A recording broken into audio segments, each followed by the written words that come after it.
오늘 성경은 슬픈 자가 복이 있다고 말합니다. 저번에는 가난한 자가 복이 있다고 우리가 또 말씀을 들었습니다. 성경은 왜 우리가 생각하는 일반적인 생각과 다른 가치와 다른 이야기들을 합니까? 천국의 진리가 이 세상의 가치와 다르다는 것을 보여줍니다.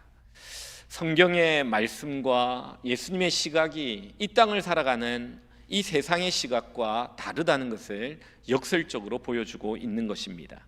그래서 사람들로 하여금 이 성경의 진리를 잘 찾지 못하고 발견하지 못한 이유가 바로 여기에 있는 것입니다. 오늘 우리는 주님이 말씀하시는 두 번째, 팔복의 두 번째, 슬픈 자가 복이 있다는 이 말씀에 대해서 생각하려고 합니다. 이러한 격언이 있습니다. 햇빛은 사막을 만든다. 햇빛은 너무 좋은 것이지만 햇빛만 계속 그 땅에 비치게 되면 그 땅은 사막이 된다는 겁니다. 인생도 동일합니다. 웃음과 행복만 있는 인생은 어떤 의미에서 사막과 같이 될 위험이 있습니다. 전혀 예측하지 못했던 소나기가 내리고 때로는 긴 몬순 같은 우기를 통해서 그 땅은 더 풍요롭고 푸르게 된다는 사실을 우리는 압니다. 인생도 마찬가지입니다. 항상 웃고 기쁘고 밝은 것이 좋은 것 같지만 그때 인생은 깊이를 갖지 못하는 인생이 됩니다. 인생에 슬픔이 있고 아픔이 있고 눈물이 있을 때 깊이를 아는 인격의 사람이 되는 것을 봅니다. 성경에 이런 말씀이 있습니다. 잔치집에 가는 것보다 상갓집에 가는 것이 더 낫다. 왜냐하면 슬픔 속에 지혜가 있기 때문이라고 말씀하십니다. 인간은 이 슬픔 속에서 인생이 무엇인지를 다시 한번 생각합니다. 내가 누구이고 어디로 가고 있고 어디로 가야 할지를 생각합니다. 나의 출발점과 나의 도착점을 생각하게 되고 인생을 피상적으로 얄팍하게 살아가는 것이 아니라 좀 더 깊게 고민하고 생각하며 살아가게 되는 것입니다. 오늘은 이런 점에서 애통하는 자가 갖는 복, 애통하는 자가 복이 있다고 하신 이 말씀을 생각하면서 두 가지로 우리에게 주시는 교훈을 생각하기를 원합니다. 먼저 첫 번째는 애통입니다. 말씀을 다시 한번 보겠습니다. 4절 말씀 띄워주십시오. 4절의 말씀에 보면은 애통하는 자는 복이 있나니 그들이 위로를 받을 것이다 라고 말합니다. 애통이 뭡니까? 여러분, 애통은요, 오늘 이 슬픔 중에 가장 크고 고통스러운 슬픔을 이야기합니다. 예를 든다면 사랑하는 사람이 갑작스럽게 죽임을 당했을 때 찾아오는 마음의 아픔을 애통이라고 합니다. 가슴이 찢어지고 숨이 막히고 온몸이 떨리고 뼈가 쑤시고 마음이 고통 속에서 헤어날 수 없는 그 슬픔을 이야기합니다. 이 당시 헬라어가 슬픔을 표현한 단어가 9가지가 있었다고 합니다. 그 9가지 중에 이 애통이란 단어가 슬픔 중에 최고의 슬픔, 가장 큰 슬픔을 나타내었다고 합니다. 이 애통이란 단어는 구약시대 때 이렇게 사용되었습니다. 사람들이 죽었을 때 조문객으로 가서 그 슬픔을 표현할 때 이 단어를 사용했다고 합니다. 옷을 찢고 재를 덮어쓰고 티끌을 날리며 굵은 베옷을 입고 슬피 통곡하는 이것을 애통의 슬픔이다 라고 말하고 있습니다. 창세기 보면은 아들을 잃은 요셉, 아들을 잃고 나서 요셉이라는 아들을 잃고 나서 야곱이 바로 이런 애통의 모습을 우리에게 보여줍니다.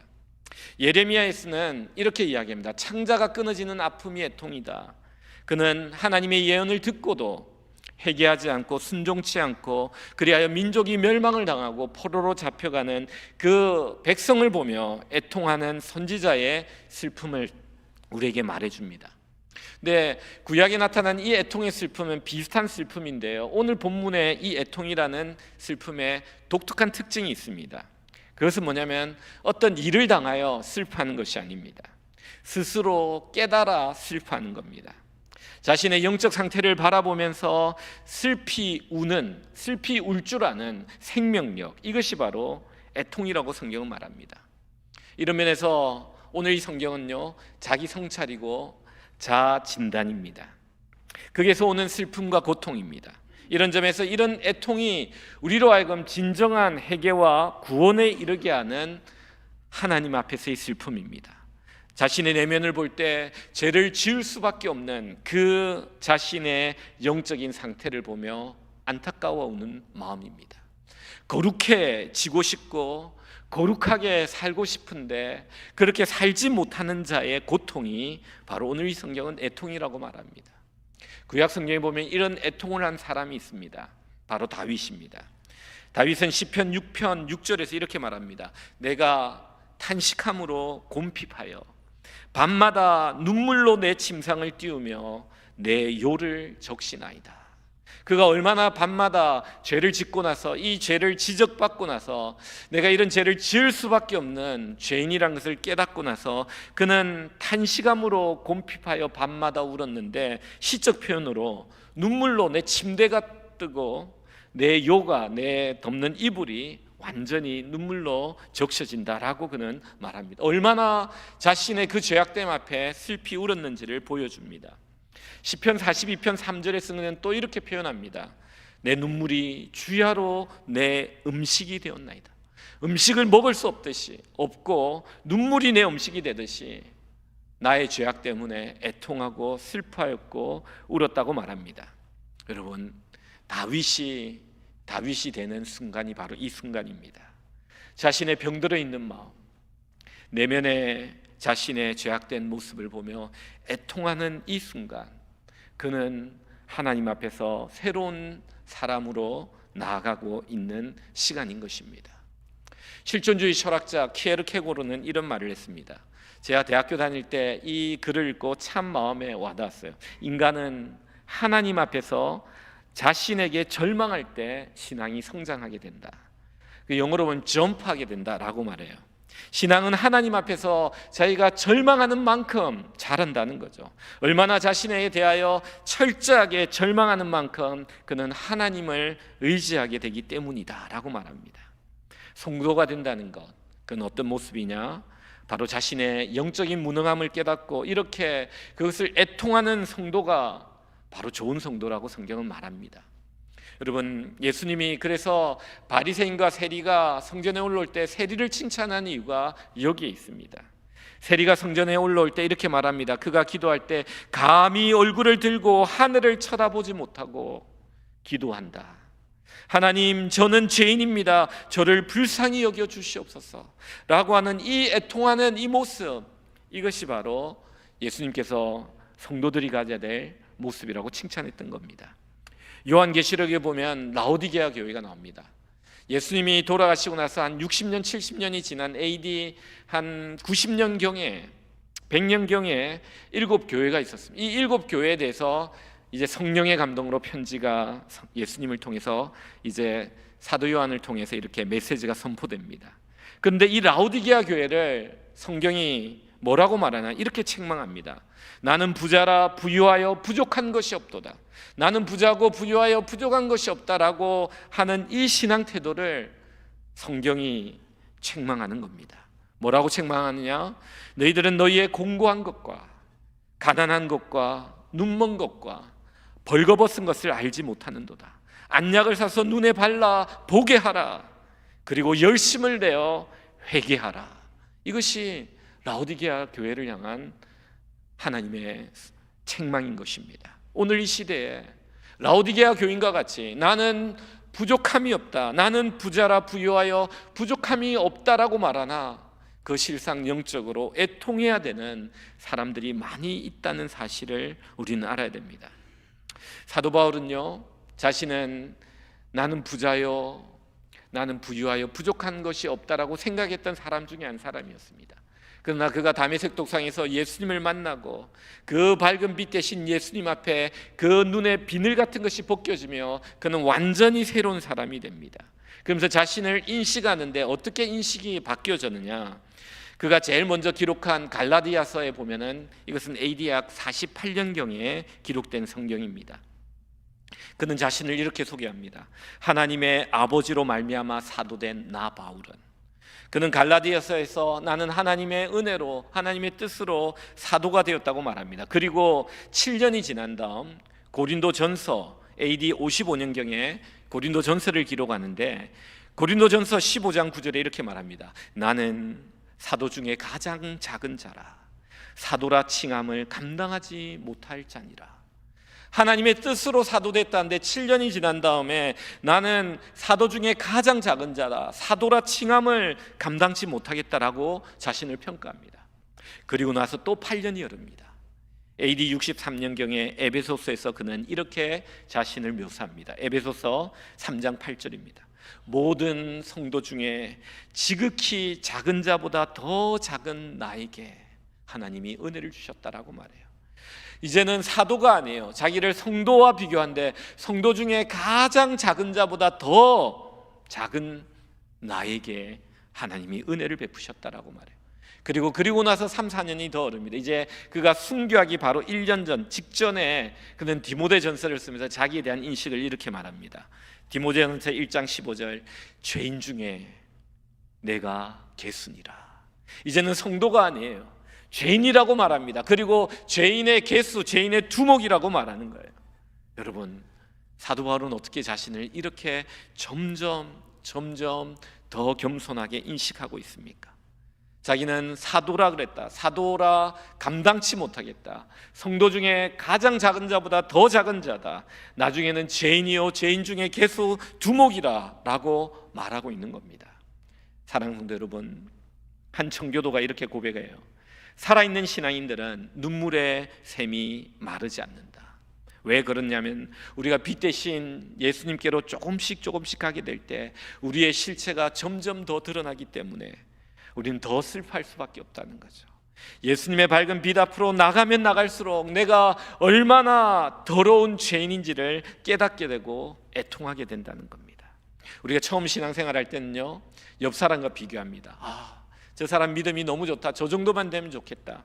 그러다가 신앙생활을 열심히 하다 보면 그 정도 수준에 되면 만족하고 나는 괜찮다라고 생각해요. 그러나 정말 바른 믿음의 자세는요, 사람과 비교하지 않아요. 오직 예수님 앞에서 자신을 들여다보는 거예요. 예수님께로 가까이 가면 가까이 갈수록 그 예수님의 밝은 광채 앞에서 자신의 더러운 모습을 더 자세히 보게 되고 심령이 가난하게 되고 애통하게 되는 겁니다. 사도 바울 로마서 7장에서 이렇게 말합니다. 오호라, 나는 공고한 사람이로다. 누가 사망의 몸에서 나를 건져내랴. 초대교회 성도들은 베드로의 설교를 듣고 이렇게 말합니다. 우리가 이제 어찌할꼬 탄식하며 그들은 애통했던 것입니다. 사랑하는 성도 여러분, 우리에게 이 애통이 있어야 됩니다. 이 자기 성찰, 자기 정확한 진단이 있어야 참된 성도가 될 수 있는 겁니다. 저는 중학교 1학년 때 하나님의 은혜를 받았습니다. 회심의 경험을 했습니다. 수련회 갔을 때 은혜를 받을 때 애통의 은혜를 주셨어요. 그래서 눈물로 기도하고 내 죄를 회개하고 내 죄의 모습을 보고 참 새롭게 되는 영적인 은혜를 중학교 1학년 때 경험합니다. 그리고 이제 신학교 목사가 되겠다 생각하고 이제 신학교를 가게 되었죠. 그러면서 목회도 하고 전도사, 목사 이렇게 목회를 쭉 하면서 하나님께서 한 4, 5년 전에 또 애통의 은혜를 한번 주신 적이 있어요. 그 애통의 은혜는 이런 경험이었습니다. 제가 이제 우리 교회 양육 훈련들을 프로그램들을 만들고 있는데 영성일기라는 것을 좀 접했습니다. 이게 참 좋은 것 같은데 이게 어떤 것인지를 좀 알기 위해서 휴가 갔을 때 너무 분주해서 평일날 사회 갈 때는 못하고 휴가 2주 갔을 때 다른 거 안 하고 그 영성일기를 좀 공부하면서 2주 동안 일기를 좀 한번 써봤던 적이 있습니다. 그때 참 저는 영적으로 놀라운 은혜를 경험했습니다. 내 바쁜 사역의 일정 속에 내 자신의 깊은 내면을 내가 너무 들여다보지 못했더라고요. 근데 2주 휴가 기간 동안 조용히 영성일기를 적으며 내 마음의 내면을 돌아볼 때 정말 내가 목사임에도 불구하고 얼마나 주님 앞에서 큰 죄인인지를 깨닫게 되었어요. 그 2주는요 참 애통하는 시간이었고 새로워지는, 영적으로 새로워지는 그런 시간이었음을 고백합니다. 사랑하는 성도 여러분, 너무나 분주한 가운데 여러분 자신을 잃어버리지 마시기 바랍니다. 자신의 영적 상태가 어떠한지 여러분 돌아보셔야 돼요. 데이빗 브레드너의 일기, 그는 인디안 선교사였는데 하나님 앞에 일기를 쓰면서 뭐라고 그러냐면 하나님 앞에 내가 영적으로 일기를 쓸 때 내 영혼이 녹아내리는 것을 경험합니다. 자신의 죄인됨을 보고 그 빛 대신 주님 앞에 내 영혼이 녹아내려져 사라져버리는 것을 경험합니다 하며 얼마나 애통하며 하나님 앞에 자신의 진실한 모습을 바라보았는지 몰라요. 그 데이비드 브랜던의 일기가 오늘날 몇백 년이 지났지만 많은 사람들에게 얼마나 큰 감동을 주는 일기인지 모릅니다. 간단한 일기예요. 자신을 정직하게 하나님 앞에서 돌아보며 자신의 그 모습을 하나님의 밝은 빛에 비칠 때 성도들은 애통하지 않을 수 없게 되는 겁니다. 사랑하는 성도 여러분, 여러분에게 이 애통이 있습니까? 이 애통은요, 한번 회개했다고 끝나는 애통이 아니에요. 내 자신을 항상 살펴보면서 내 영적인 모습이 어떤지를 살펴보면서 날마다 나는 죽노라고 고백했던 사도 바울처럼, 그래서 그는 날마다 죽었기 때문에 사도에서 죄인의 두목까지 내려가는, 순교하기 전까지 자신을 애통하며 내려갔던 하나님의 사람이 됐던 겁니다. 사랑하는 성도 여러분, 꼭 기억하십시오. 제가 저쪽 시카고에서 목회할 때 어떤 은혜로운 사람을 한번 경험했는데 이분이 너무 열심히고 은혜를 많이 받았어요. 제가 물어봤어요. 집사님 도대체 어떤 은혜를 받아 이렇게 열심히 일하냐니까 이분이 이 말을 하더라고요. 목사님, 제가 받은 은혜는 이겁니다. 내가 죄인이란 걸 깨달았습니다. 내가 누구보다도 큰 죄인이란 걸 깨달았습니다. 이걸 깨닫고 나니까 하나님의 은혜가 얼마나 큰지요 하면서 그렇게 열심히 봉사한다는 거예요. 저 그분의 이야기를 듣고 야, 정말 놀라운 은혜를 깨달은 분이구나. 사랑하는 성도 여러분, 꼭 기억하십시오. 우리가 신앙생활하면서 하나님의 기도 응답으로 하나님의 살아계심을 많이 경험합니다. 병에서 자녀들의 여러 가지 기도, 이것보다 더 중요한 건 뭐냐면은 내가 정말 주님 앞에 죽을 수밖에 없는 죄인이란 것을 깨닫고 애통하는 그 애통이 우리에게 있을 때 하나님은 그런 사람들을 기쁘게 여기고 참된 성도라 말씀하고 있다는 사실을 여러분 기억하십시오. 팔복의 두 번째, 여러분 애통하는 자가 되시기 바랍니다. 두 번째는 뭐냐? 이제 이 애통하는 자에게 하늘의 위로가 있다는 거예요. 하나님의 복이 있다고 말합니다. 이렇게 하나님 앞에서 자신을 슬퍼하는 자들에게 하나님이 주시는 복이 있는데요, 저는 이 설교를 준비하면서 어떤 한 시가 생각이 났습니다. 정확하게 그 시의 워딩이 어떤지는 모르겠지만 이런 내용이었어요. 나는 기쁨과 일마이를 갈 때는 너무나 즐거웠습니다. 그러나 그 시간 후에 나에게 남은 것은 아무것도 없었습니다. 나는 또 슬픔과 일마이를 걸어갔습니다. 너무나 힘든 시간이었습니다. 그러나 그 시간 후에 슬픔은 나에게 너무나 많은 것들을 주었습니다. 이런 내용의 시였습니다. 여러분, 우리가 이 땅을 살 때 기쁨의 시간 참 좋지만요, 그 기쁨의 시간이 지나고 나서 남는 게 없을 수 있어요. 슬픔의 시간은 너무 힘들지만 그 슬픔의 시간을 통해 하나님이 주는 많은 위로와 복이 있다는 사실을 성경은 이야기하고 있음을 여러분 아셔야 됩니다. 슬픔 가운데 우리에게 주는 복이 뭡니까? 우리가 슬픔 가운데 이렇게 들어가게 되면요, 나를 사랑하는 자가 누구인지를 알게 돼요. 진정한 친구를 알게 돼요. 참된 친구를 얻게 됩니다. 여러분, 이런 말 있죠. 정성집 개가 죽으면 정성집 문지방이 닳아 없어지도록 문전성시를 이루지만 정성이 죽으면 개미 한 마리도 얼씬하지 않는다. 여러분 들어보셨어요? 누가 나의 참된 친구인지, 내가 힘들고 아플 때 나의 옆에 있는 자입니다. 옆에 있다는 게 위로란 뜻이에요. 위로자는 힘들고 어려울 때 그 슬픔의 시간에 내 옆에 있는 사람입니다. 그래서 저는 한우 신방을 가면 이런 기도를 가끔 해요. 자주 합니다. 하나님, 이 병상의 시간에 가족과 친구의 사랑을 느끼는 시간이 되게 해달라고. 이걸 느껴야 되거든요. 그 병상에서 자기를 위해 사랑으로 섬기는, 얼마나 힘들어요. 우리 가족들, 한우들을 돌보는 게. 그 가정의 뜨거운 사랑을 느끼게 해달라고 기도합니다. 여러분, 이걸 느껴야 되는 거예요. 그러나 오늘 성경에서 말하는 위로는요, 이런 사람의 위로 주는 정도를 이야기하고 있지 않다는 사실을 여러분 아셔야 돼요. 오늘 여기서 말하는 위로는요, 사람이 주지 못하는 복입니다. 하나님의 위로입니다. 이것은 애통하기 전에는 알지 못하는 위로입니다. 애통할 때 하늘로부터 주어지는 위로가 있다는 거예요. 고린도후서 1장 3절에 보면 이런 말을 합니다.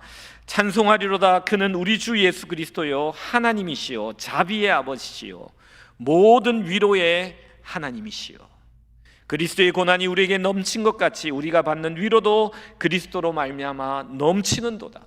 사도 바울의 고백이에요. 하나님은 자비의 하나님이요 모든 위로의 하나님이요, 우리의 위로의 모든 위로는 하나님으로부터 오는 위로가 있다는 거예요. 이 위로를 우리가 받아야 돼요. 우리가 고난과 애통과 슬픔이 넘치면 그 하나님의 위로도 놀랍게 부어지는, 넘치게 부어지는 역사가 있다는 거예요. 사도 바울은 이 위로를 이렇게 설명합니다. 사도 바울은 로마서 7장 끝부분에서 이렇게 말합니다. 조금 전에 제가 말씀드렸듯이 오라 나는 공고한 사람이로다. 이 사망의 몸에서 누가 나를 건져내랴.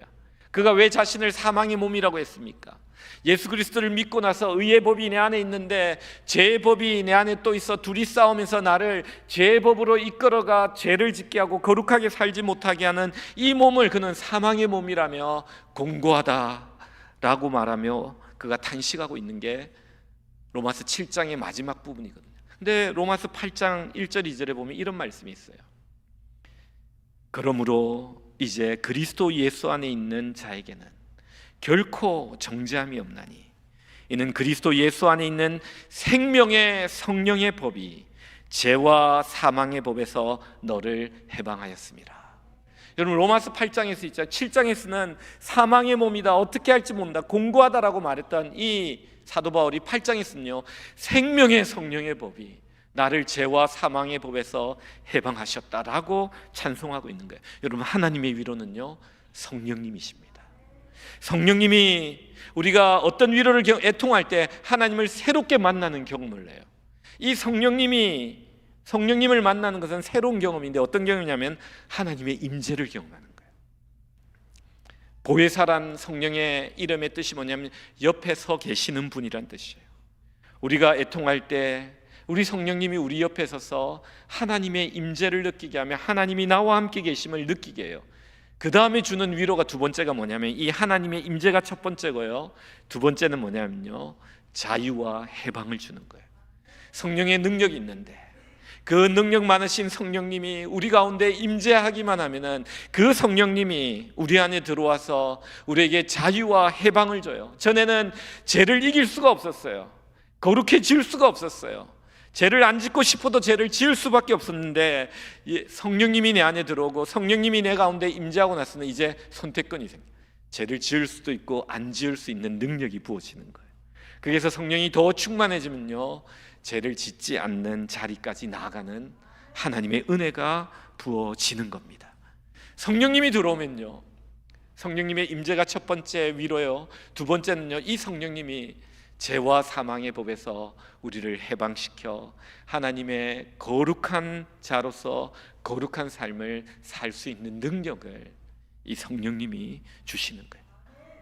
여러분 이걸 아셔야 돼요. 이게 하늘의 위로예요. 그래서 애통하는 자들이 거룩을 사모하며 애통할 때 하나님의 이 성령이 부어지고 성령이 자유케 하는 이 능력이 부어지면 이제 죄를 조금씩 이겨나가는 거룩한 사람으로 변화되는 겁니다. 근데 여기서 끝이 아닙니다. 하나님은 죄를 이기는 정도가 아니라 의의 나무가 되기를 원해요. 의의 나무가 된다는 것은 의로운 존재가 되어 의로운 나무가 되어 의의 열매를 주렁주렁 맺혀 다른 사람들에게 이 아름다운 하나님의 영광을 전달하는 존재가 되게 하는 것이 하나님의 세 번째 위로입니다. 이사야서 61장에 보면 예수님이 이 땅에 오신 이유를 이렇게 설명합니다. 우리는 1절 2절은 너무 잘 알아요. 근데 3절을 잘 몰라요. 1절 2절은 여러분 많이 들어보셨을 거예요. 이겁니다. 주 여호와의 영이 내게 내리셨으니 이는 여호와께서 내게 기름을 부으사 가난한 자에게 아름다운 소식을 전하게 하려 하심이라. 나를 보내사 마음이 상한 자를 고치시며 포로된 자에게 자유를, 갇힌 자에게 노임을 선포하며 여호와의 은혜해와 우리 하나님의 보복의 날을 선포하며 모든 슬픈 자를 위로하되, 3절입니다. 이제 무릇 시온에서 슬퍼하는 자에게 화관을 주어 그 죄를 대신하며 기쁨의 기름으로 그 슬픔을 대신하며 찬송의 옷으로 그 근심을 대신하시고 그들이 의의 나무 곧 여호와께서 심으신 그 영광을 나타낼 자라 일컬음을 받게 하려 하심이라. 여러분 우리로 하여금 그냥 슬픔을 기쁨으로 바꾸는 수준의 그런 어떤 슬픔을 기쁨으로 바꿔주는 수준이 아니라 우리에게 찬송의 옷을 입히고 기쁨의 기름을 부으시고 우리에게 그 화관, 그 죄를 대신하여 그 승리의 면류관의 화관을 우리 머리에 씌워주셔서 어떻게 하느냐? 의의 나무가 되게 하는 거예요. 거룩하고 어려운 나무가 되어 하나님의 영광을 나타내는 자로, 그 의의 열매를 보고 먹는 자들마다 모든 사람들이 그렇게 의로워지기를 갈망하는 그런 멋진 사도 바울과 같은 존재로 만들기 위해서 예수님께서 이 땅에 오셨다는 거예요. 여러분, 우리의 인생의 목표는 행복이 아닙니다. 우리의 인생의 목표는 거룩이 되어야 돼요. 이런 의의 나무가 되어야 돼요. 이런 의의 나무가 될 때 하나님의 놀라운 축복이 있는 겁니다. 마지막 네 번째 위로가 뭐냐면요, 시편 84편에 나와요. 시편 84편 6절 7절인데요 저는 이게 너무 좋아요. 여기 보면요 이런 말씀이 있습니다. 그들이 눈물 골짜기로 지나갈 때 그곳에서 많은 샘이 있을 것이며 이른 비가 복을 채워 주나니 그들은 힘을 얻고 더 얻어 나아가 시온에서 하나님 앞에 각기 나타나리이다. 여러분, 이 말씀을 깊이 묵상하면요, 눈물 골짜기가 눈물을 흘리는 골짜기, 눈물을 너무 많이 흘리며 그 골짜기로 지나갈 때 하나님께서 그곳에 많은 샘을 허락해 인생의 그 눈물을 흘리게 하는 갈증과 그 아픔을 그 생수로 위로하신다는 거예요. 근데 이 많은 샘보다 더 큰 은혜가 뭐냐면요, 이른 비가 복을 채워주니니. 여러분, 이른 비의 복이 뭐냐면요, 팔레스타인은요 이른 비와 늦은 비가 내려요. 이른 비는 파종할 때, 늦은 비는 추수할 때. 이게 내리지 않으면요 파종할 때 씨앗이 뿌리 깊게 내리지 못해요. 그리고 늦은 비가 내리지 못하면은 그 곡식이 스윗하거나 달거나 단단해지지 못해요. 그래서 이른 비와 늦은 비가 반드시 농사에 있어야 돼요. 이게 없으면은 팔레스타인 지역은 농사를 망칩니다. 오늘 여기서 뭐라, 너희들이 눈물 골짜기로 지나갈 때 많은 샘으로 너를 위로할 뿐만 아니라 이른 비에 복을 준다는 건 뭐냐면요, 너희들이 눈물을 흘리며 기도하며 뿌린 씨앗, 그것이 잘 뿌리 내려 나중에 기쁨으로 곡식을 거둘 수 있는 그 단이 되는 하나님의 축복이 눈물 골짜기에 있다는 거예요. 그런데 이 씨앗은요 우리가 알지 못하는 비밀한 씨앗이에요. 우리가 눈물 뿌리며 흘릴 때는 정말 알지도 못하고 깨닫지 못한 씨앗인데, 우리가 눈물 골짜기에 눈물을 쏟아 뿌릴 때 그냥 아픈 시간인 줄 알았는데 지나고 나니까 하나님께서 그 이른 비의 복을 통하여 힘을 얻고 더 얻어 나아가 하나님 앞에 영광스러운 존재로 나타날 정도의 아름다운 열매를, 아름다운 곡식의 단을, 기쁨의 단을 거두는 자가 되게 할 것이다 라고 말씀하고 있는 겁니다. 여러분, 이걸 믿으셔야 돼요. 제가 이야기를 하다가 예화라든지 또 같은 이야기를 반복하는 것은 그만큼 중요하다는 겁니다. 그래서 목사님 저거 옛날에 했던 이야기인데 그러지 마시고 중요한가 보다 생각하시면 돼요. 제가 이번 주에 갈렙 공동체에서 이 설교를 했거든요. 목요일 날. 제가 담임 목사가 되면서 가졌던 것 중에 거룩과 애통에 대한 부담감이 좀 있었어요. 부목사 때는요 맡은 부서만 열심히 하고 맡긴 일만 잘하면 돼요. 담임이 된다는 것은 어떤 부담감이 있냐면요, 하나님이 이 교회를 맡기셨기에 그런 보이지 않는 영적 부담감이 커요. 그래서 내가 하나님 앞에 더 거룩해야 되고 내 죄를 더욱더 애통하며 회개하지 않으면은 내 죄 때문에 수도관이 더러우면은 이 수도관에서 나가는 물들이 오염되잖아요. 그래서 그런 부분에 대한 부담감 때문에 제가 부임하고 나서 1년 동안 내 자신을 돌아보며 하나님 앞에 기도하며 애통하고 부족한 부분이 보일 때마다 애통하고 기도하고 거룩해지려고 참 노력을 많이 했습니다. 그런데요, 담임 목사뿐만 아니라 부모도 똑같더라고요. 여러분, 자녀를 키울 때 보면요, 자녀의 삶과 부모의 거룩이 연결되어 있다는 것 여러분 아십니까?